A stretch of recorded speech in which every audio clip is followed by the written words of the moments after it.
Subscribe our channel and press bell icon. Hi guys, यकीन आप सब बिल्कुल ठीक होंगे। आज का जो हमारा लेक्चर है वो है पाकिस्तान पीनल कोड पे, और आज का लेक्चर है लेक्चर 2।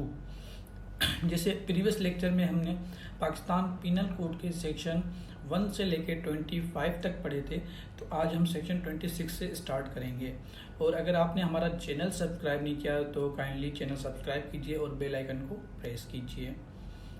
सेक्शन 26 जो है वो है रीज़न टू बिलीव।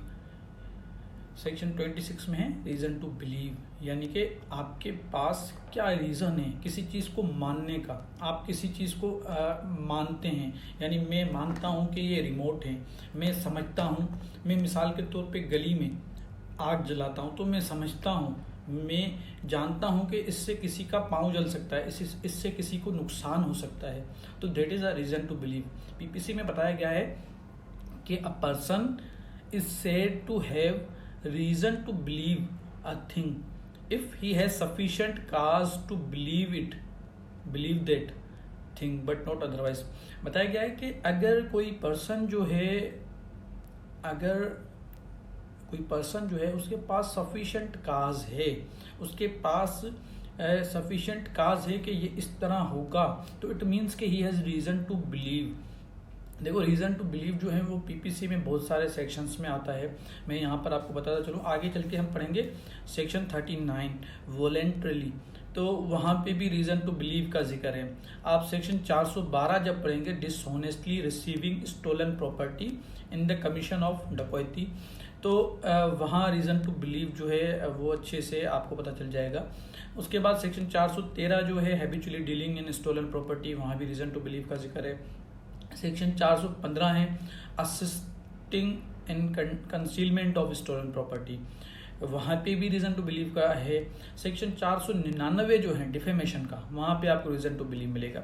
मिसाल के तौर पे मैं क्या करता हूँ, किसी शख्स के अगेंस्ट फेसबुक पे कोई नाजेबा चीज़ लिखता हूँ, ये कोई ऐसे मार्क्स या फिगर्स में पोस्ट करता हूँ।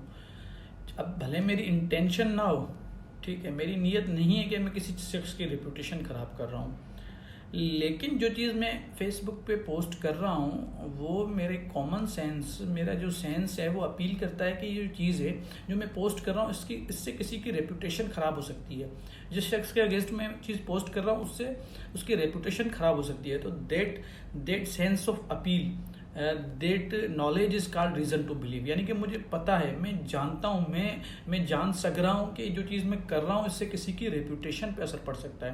तो सेक्शन 499 में भी कुछ इस तरह से बताया गया है कि आपकी इंटेंशन, आपकी नॉलेज और रीज़न टू बिलीव का जिक्र किया गया है। मिसाल के तौर पर कोई शख्स आता है मेरे पास, मुझे पता है इतना रेपुटेबल पर्सन ये नहीं है, मैं जानता हूँ ऑलरेडी, वो मुझे आके कोई चीज़ सेल कर रहा है जो कि मार्केट में 1 लाख से ऊपर की है और वो मुझे 50,000 रुपये में दे रहा है। तो यहाँ I have reason to believe, मुझे पता है, मेरे पास सफिशेंट काज है कि ये चीज़ भेज रहा है या तो ये ख़राब चीज़ है या फिर ये चोरी की चीज़ है। मिसाल के तौर पे ख़राब नहीं है, बिल्कुल ओके, न्यू है, तो obviously it is a stolen property. तो यहाँ पे I have reason to believe कि वो जो चीज़ मुझे दे रहा है ये क्या है, स्टोलन प्रॉपर्टी है। तो रीज़न टू बिलीव जो है इसी तरह डिफाइन किया गया कि आपके पास सफिशिएंट काज हो, आपके पास ऐसा काज हो कि आप जान सकें, आपके पास इल्म हो कि हाँ ये इस तरह हो सकती है। रीज़न टू बिलीव में 2 चीज़ें ज़रूरी है, विजडम एंड कॉमन सेंस। आपको आपका विजडम कहता हो कि हाँ बिल्कुल ये जो चार्जर है ये चार्जर ही है, यू हैव सफिशिएंट काज, आपको पता है ये चार्ज करा है कोई चीज़, यू नो दैट। आपके पास कॉमन सेंस जो है आपका कहे कि हाँ बिल्कुल ये इस तरह ही है, तो that is called reason to believe. उसके बाद है सेक्शन 27। सेक्शन 27 जो है वो कहता है कि property in possession of wife, clerk और सर्वेंट। कहता है कि when property is in the possession of a person's wife, अगर कोई प्रॉपर्टी जो है वो उस शख्स की वाइफ की पोजेशन में है। आगे कहता है क्लर्क और सर्वेंट, क्लर्क के या सर्वेंट के, नौकर के, on account in the capacity, on account of that person, उस पर्सन ने दी हुई है, उस पर्सन ने सौंपी हुई है वो प्रॉपर्टी, किसको, वाइफ को, क्लर्क को या सर्वेंट को। It is in that persons position with the meaning of this code. तो इस कोड इस सेक्शन के लिहाज से कहलाएगा कि वो प्रॉपर्टी जो है वो उस ओनर की ही पोजीशन में है। फॉर एग्जांपल आपकी गाड़ी है, वो कार आपकी है, अब आपने क्या किया हुआ है, उसकी पोजीशन आपके ड्राइवर को दी हुई है। अब आप हैदराबाद में हैं, वो कार कराची में चल रही है, लाहौर में चल रही है या फिर इस्लामाबाद में चल रही है, तो समझा जाएगा कि that car is in your position.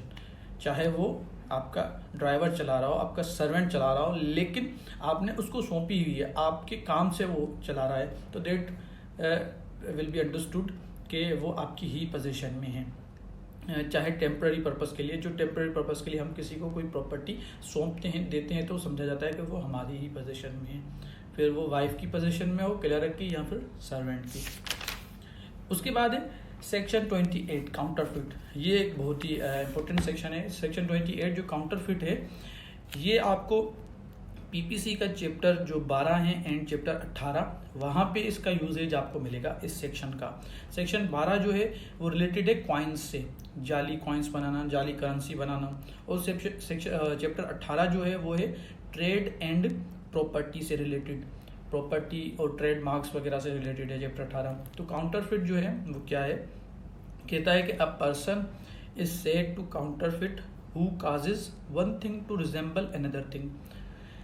कोई शख्स क्या करता है, किसी एक चीज़ को रिजेंबल बनाता है, सेम तरह से बनाता है, हूबहू बनाता है किसी दूसरी चीज़ जैसा, तो समझा जाएगा कि वो क्या कर रहा है, काउंटरफिट। आगे चलते हैं, दूसरा इंग्रेडिएंट इसका, intending by means of that resemblance to practice deception. इस नियत से, इस इरादे से कि जो मैं रिजेंबलेंस दे रहा हूँ, जो मैं इमिटेशन बना रहा हूँ, मैं जो हूबहू दूसरी चीज़ बना रहा हूँ, उससे क्या होगा, धोखा मिलेगा लोगों को, उससे लोग डिसेप्शन में आएंगे, लोग समझेंगे कि हाँ ये बिल्कुल वही चीज़ है। मिसाल के तौर पे मैं क्या करता हूँ, एक और मार्कर बनाता हूँ, ठीक है, और वो मार्कर हूबहू सेम इस जैसा दिखता है जैसे ये मार्कर है, और मैं इस नियत से बनाता हूँ, मैं 100-200 मार्कर्स बनाता हूँ, इस नियत से बनाता हूँ ताकि लोग जो हैं, लोगों को डिसेप्शन हो, लोगों को धोखा दही में ला सकूं, लोग समझें कि हाँ डॉलर का मार्कर है। तो दोनों चीज़ें होंगी, क्या हुआ, इमिटेशन, सेम चीज़ बनाना, रिजेंबलेंस होना, और इस इरादे से कि लोगों को धोखा मिले, दैट विल बी काउंटरफिट। वो क्या होगा, काउंटरफिट कहलाएगा। काउंटरफिट में जो हैं 2 एलिमेंट्स होना ज़रूरी है। कौन सा, पहला, the counterfeit must resemble the original. जो काउंटरफिट चीज़ बनाई जा रही है वो रिजेंबल करती हो, वो दिखती हो ओरिजिनल जैसी। उसके बाद दूसरा एलिमेंट जो है, जो कि मुकम्मल करता है काउंटरफिट को, वो क्या है, there should be an intention to practice deception by means of that resemblance, और knowledge that by means of that resemblance deception would be. इस इरादे, इस नियत से बनाना कि डिसेप्शन होगी, धोखा होगा, धोखा लोग खा सकेंगे, इस नियत से बनाना। या फिर ये नॉलेज में हो, इल्म में हो, कि भले इरादा नहीं हो, नियत नहीं हो, लेकिन ये इल्म में हो कि ये जो मैं चीज़ बना रहा हूँ इससे लोग धोखा खा सकेंगे, तो दैट विल बी काउंटरफिट। दूसरा जो एलिमेंट है इंटेंशन और नॉलेज का, ये बहुत ही अहम है, क्योंकि करेंसी नोट्स आते हैं मार्केट में, जाली करेंसी नोट्स। तो कुछ करेंसी नोट्स ऐसे होते हैं कि बिल्कुल हूबहू सेम बने होते हैं करेंसी नोट्स की तरह, लेकिन उन करेंसी नोट्स पे कहीं पे स्मॉल लेटर्स में लिखा होता है कि बच्चों के खेलने के लिए। अब वो जो लिखा गया है वो सिर्फ इसलिए लिखा गया है ताकि ये जो करेंसी नोट्स हैं ये काउंटरफिट में ना आ जाए, उसमें वो लिखा गया है। यानी कि जो दूसरा एलिमेंट है इंटेंट और नॉलेज का, उसको जो है रिमूव किया गया है, वो लिखकर कि ये जो है ये बच्चों के खेलने के लिए, ताकि लोग धोखा ना खा सके, लोग डिसेप्शन में ना आए, तो ये काउंटरफिट कहलाता है। उसके बाद आते हैं सेक्शन 29 डॉक्यूमेंट। डॉक्यूमेंट जो है ये आप जो है कानून शहादत जब आप पढ़ेंगे तो कानून शहादत में भी डिफ़ाइन है, उसके अलावा जनरल क्लास एक्ट्स में भी डॉक्यूमेंट डिफ़ाइन है, और तकरीबन सब जगह पे सेम तरह से डिफ़ाइन है। डॉक्यूमेंट से मुराद के the word document denotes any matter, कोई भी मैटर, कोई भी चीज़, एक्सप्रेस्ड और डिस्क्राइब्ड अपॉन एनी सब्सटेंस, कोई भी चीज़ जो है वो एक्सप्रेस और डिस्क्राइब हो किसी भी सब्सटेंस पे, सब्सटेंस कोई भी हो सकता है, कागज़ हो सकता है, लकड़ी हो सकती है, कोई भी चीज़ हो सकती है आपकी, उस पर कोई मैटर, कोई चीज़ जो है डिस्क्राइब्ड है। बाय मीन्स ऑफ लेटर्स के ज़रिए, फिगर्स के ज़रिए, मार्क्स के ज़रिए या किसी और तरीके से। और इसलिए डिस्क्राइब्ड है कि वो कभी कभी किसी टाइम एज ए एविडेंस में यूज़ हो सकती है, तो ये कहलाएगा डॉक्यूमेंट। एक्सप्लेनेशन दी गई है, एक्सप्लेनेशन 1 में लिखा हुआ है, it is material by what means और अपॉन व्हाट सब्सटेंस। ये इमटेरियल है, ये ज़रूरी नहीं है कि किस मीन्स से, किस तरह से या किस सब्सटेंस पे, किस चीज़ पे वो लेटर्स, वो फिगर्स, वो मार्क्स जो हैं वो हैं, और whether the evidence is intended for और may be use in court of justice और नॉट। और ये भी ज़रूरी नहीं है कि वो जो मार्क्स है, वो जो फिगर्स है, वो जो लेटर्स है, वो इसलिए किसी सब्सटेंस पे बनाए गए हैं या किसी सब्सटेंस पे कि वो एविडेंस में यूज़ होंगे, ज़रूरी नहीं है। इसकी मिसाल है जैसा कि writing expressing the terms of contract which may be used as evidence of the contract is a document. हम जब सेल एग्रीमेंट करते हैं, हम कोई कॉन्ट्रैक्ट राइटिंग करते हैं, तो वो जो राइटिंग होती है, वो जो लेटर्स होते हैं, वो जो सिग्नेचर्स होते हैं, वो सारे के सारे क्या हैं, डॉक्यूमेंट हैं। A cheque upon a banker is a document. जो हमारा चेक है वो क्या है, डॉक्यूमेंट है। पावर ऑफ अटॉर्नी डॉक्यूमेंट है। लेकिन इसके अलावा जो नक्शा होता है, नक्शा कागज़ पे बना हुआ हो या नक्शा किसी और चीज़ पे बना हुआ हो, लेकिन उसमें क्या होता है, नक्शे में फिगर्स होते हैं, मार्क्स होते हैं, जो भी जो चीज़ें होती हैं वो सारी की सारी उस पर नुमायाँ होती है। तो मैप जो है वो भी क्या है, डॉक्यूमेंट हैं। उसके अलावा आपकी जो है मैप के अलावा आपकी जो डायरेक्शंस हैं जो बताती है कोई चीज़, वो भी आपके डॉक्यूमेंट्स हैं, इंस्ट्रक्शंस वगैरह। उसके बाद एक्सप्लेनेशन नंबर 2 कहता है कि whatever is expressed by means of letters, figures और marks is explained by mercantile और other usages shall be deemed to express by such letters, figures or marks within the meaning of this section, although the same may not be actually expressed। तो जो bill of exchange है, आपकी जो भी चीज़ें हैं जो मर्केंटाइल यूज़ में आती हैं, वो सब के सब भी डॉक्यूमेंट्स कहलाएंगी। डॉक्यूमेंट्स को जितना आप इंटरप्रेट करते जाएं, जितना आप एक्सप्लेन करते जाएं, होता जाएगा। हर चीज़ डॉक्यूमेंट है। ये पेजेस हैं, इस पर कुछ लिखा हुआ है, ठीक है। अब कल ये आप एज एविडेंस कोर्ट में पेश कर सकते हैं। ये कागज़ है, सब्सटेंस क्या है यहाँ पे, कागज़, और यहाँ पे जो फिगर्स है वो क्या है, राइटिंग। तो डेट इज डॉक्यूमेंट। हर वो चीज़ जो फिगर्स, मार्क्स या किसी मीन से कहीं पर लिखी हुई है और एज एविडेंस में उसको पेश किया जा सकता हो, तो वो डॉक्यूमेंट कहलाएगी। उसके बाद है वैल्यूएबल सिक्योरिटी, सेक्शन 30 में डिफाइन है।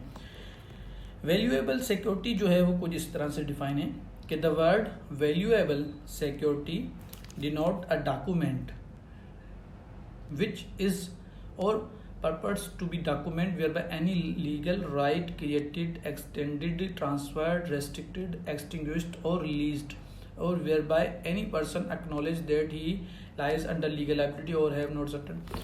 वैल्यूएबल सिक्योरिटी से मुराद के कोई डॉक्यूमेंट हैं जिसके ज़रिए कोई लीगल राइट क्रिएट किया जा सकता हो या क्रिएट हो रहा हो, किसी का कोई लीगल राइट एक्सटेंड हो रहा हो, ट्रांसफ़र हो रहा हो, ख़त्म हो रहा हो, रिलीज़ हो रहा हो, या किसी शख्स पे कोई लाइबिलिटी आ रही हो, तो that will be valuable security. आपका जो चेक है उससे लीगल राइट क्रिएट होता है, उससे लाइबिलिटी आती है, क्या है, डॉक्यूमेंट, वैल्यूएबल सिक्योरिटी है।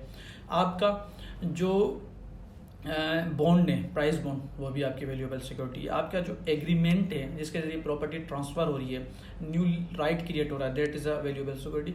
हर वो चीज़, हर वो डॉक्यूमेंट जिसके जरिए राइट क्रिएट हो रहा हो या राइट ट्रांसफ़र हो रहा है किसी और शख्स के पास, या राइट जो है वो एक्सटिंग्विश हो रहा हो, ख़त्म हो रहा हो, या रेस्ट्रिक्ट हो रहा हो, उसको राइट को जो है रेस्ट्रिक्शन दी जा रही हो, तो वो जो है डॉक्यूमेंट, वो चीज़ जो है वैल्यूएबल सिक्योरिटी में आएगी। उसके बाद है सेक्शन 31 जिसमें विल डिफाइन है। विल डिफाइन है कि the word will denotes any testamentary document. Will simply आप मोहम्मदन लॉ में पढ़ते हैं, आप इस्लामिक पर्सनल लॉ में पढ़ेंगे।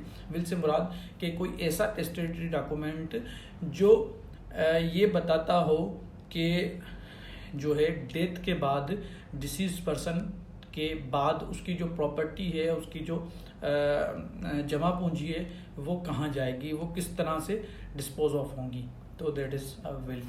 उसके बाद है सेक्शन 32 जो कि कहते हैं कि words referring to acts includes illegal omission. कहते हैं कि in every part of this code except where a contrary intention appears. कह रहा है कि पूरे इस एक्ट में, पूरे पीपीसी में अगर कहीं पर अलग से बताया गया है तो हाँ, otherwise words which refer to act done extends also to illegal omissions. अगर वर्ड जो है एक्ट यूज किया गया है एक्ट के बारे में तो उससे समझा जाएगा कि इलीगल ओमिशन की भी बात हो रही है। This section simply says that act includes illegal omissions. अच्छा, मैं यहाँ पे आपको बताता चलूँ कि आपने जूरिस्प्रूडेंस में पढ़ा होगा कि एक होता है एक्ट, ठीक है, या हम कहेंगे कमीशन। दूसरा होता है ओमिशन। तो कमीशन या एक्ट से मुराद कि कोई चीज़ करना, जैसे हमें कहा गया है कि टैक्स पे करें, तो यहाँ पर कानून ला क्या कहता है कि टू डू समथिंग। ला कहता है कि आप एक्ट करें। और जो है ट्रैफिक सिग्नल्स जो हैं वहाँ पर अगर जो है रेड बत्ती जल रही है तो ला कहता है कि आप ड्राइव ना करें, तो वहाँ पे ला क्या करता है, नॉट टू डू। तो जहाँ ला कहता है कि आप कोई चीज़ करो, इट मीन्स एक्ट का जिक्र हो रहा है, आपको वो चीज़ करनी है। अगर आप नहीं करते, नॉट टू डू करते हैं, आप ओमिशन करते हैं, तो इट मीन्स के आप जो हैं आप क्या कर रहे हैं, ला के अगेंस्ट जा रहे हैं, आप जो है ऑफेंस कमिट कर रहे हैं। तो यहाँ पे बताया गया है कि अगर कहीं पे किसी एक्ट का जिक्र है, कहा गया है कि करने का, तो इट मीन्स के इलीगल ओमिशन का भी जिक्र है। इट मीन्स कि अगर आप नहीं कर रहे तो that will be the offence. ये सिंपली समझाया गया है यहाँ पर। उसके बाद है सेक्शन 32 के बाद है सेक्शन 33 जो कि एक्ट एंड ओमिशन का जिक्र करता है। कहता है कि the word act denote as well as series of acts as a single act. The word omission denotes as well as series of omission as a single omission. कहता है कि अगर कहीं वर्ड एक्ट का जिक्र है तो इससे समझा जाएगा कि सीरीज ऑफ एक्ट की बात हो रही है, कोई मतलब पर्टिकुलर एक एक्ट की नहीं बात करी। मिसाल के तौर पे कहीं पे जिक्र है झगड़े की कि जो है किसी को मारना जो है वो ऑफेंस है, तो ये नहीं बात हो रही कि एक थप्पड़ दो थप्पड़ की, मतलब जितना भी मारा गया, जितना भी बीट किया गया, सारा का सारा एक्ट में शुमार होगा। कहीं पे जिक्र है ओमिशन की, नॉट टू डू की, तो समझा जाएगा कि सीरीज ऑफ ओमिशंस की, यानी एक ओमिशन की नहीं बात है, जितनी भी ओमिशन है सारे के सारे उसमें आ जाएंगी। उसके बाद है सेक्शन 34 जो कि कॉमन इंटेंशन का सेक्शन है।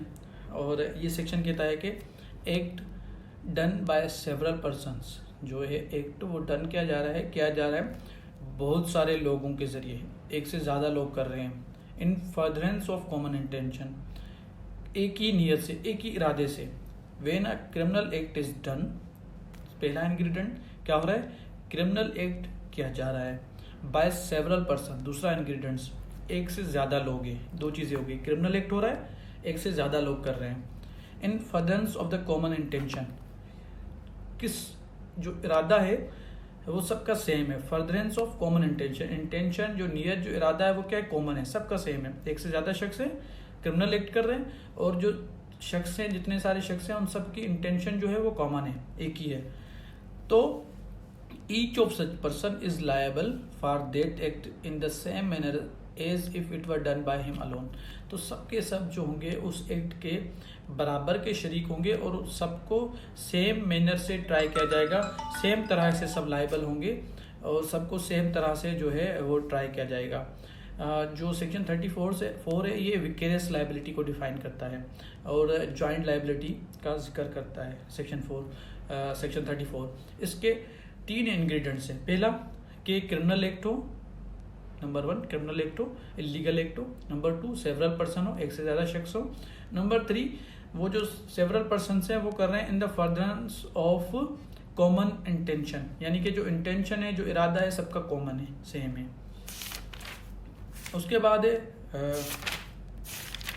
सेक्शन 35 जो है, सेक्शन 35 कहता है कि when such an act is criminal by reason of its being done with a criminal knowledge और इंटेंशन। सेक्शन 35 जो है वो कहता है कि whenever an act which is criminal only by reason of its being with a criminal knowledge और intention. कह रहा है कि कोई एक्ट है वो क्रिमिनल जो है इसलिए है क्योंकि अगर उसको क्रिमिनल नॉलेज और इंटेंशन से किया जाए तो वो क्रिमिनल एक्ट है। और क्या होता है कि is done by several person, और वो एक्ट जो है एक से ज़्यादा लोग करते हैं। Each of such person who joins in the act with such knowledge, हर वो शख्स जो ज्वाइन करता है उस एक्ट में उस नॉलेज से, उसी नॉलेज से, उस क्रिमिनल नॉलेज से या उस क्रिमिनल इंटेंशन से, is liable for the act in the same manner, तो वो लायबल होगा, वो जिम्मेदार होगा उस एक्ट का उस सेम मैनर से, सेम तरीक़ेकार से, as if the act were done by him alone, जैसे किसी एक शख्स ने ही किया हो। सेक्शन 35 सिंपली कहता है कि वो क्रिमिनल एक्ट्स, वो ऑफेंसेस जिनमें इंटेंशन एंड नॉलेज ज़रूरी है, और वो क्रिमिनल एक्ट्स हैं ही तब क्रिमिनल जब इंटेंशन, मिसाल के तौर पे चोरी है। अब चोरी जो है उसमें क्या होता है कि मिसाल के तौर पे कोई चोर चोरी करता है तो उसके पास दो चीज़ें होती है, इंटेंशन है कि मैं चोरी करने जा रहा हूँ, ऑब्वियसली अपनी चीज़ तो नहीं लेने जा रहा, किसी और की चीज़ ही उठाने जा रहा है, और नॉलेज भी उसको होती है कि मैं चोरी ही करने जा रहा हूँ। अब वो जो एक्ट है चोरी का, वो है ही इंटेंशन और नॉलेज की बुनियाद पे चोरी।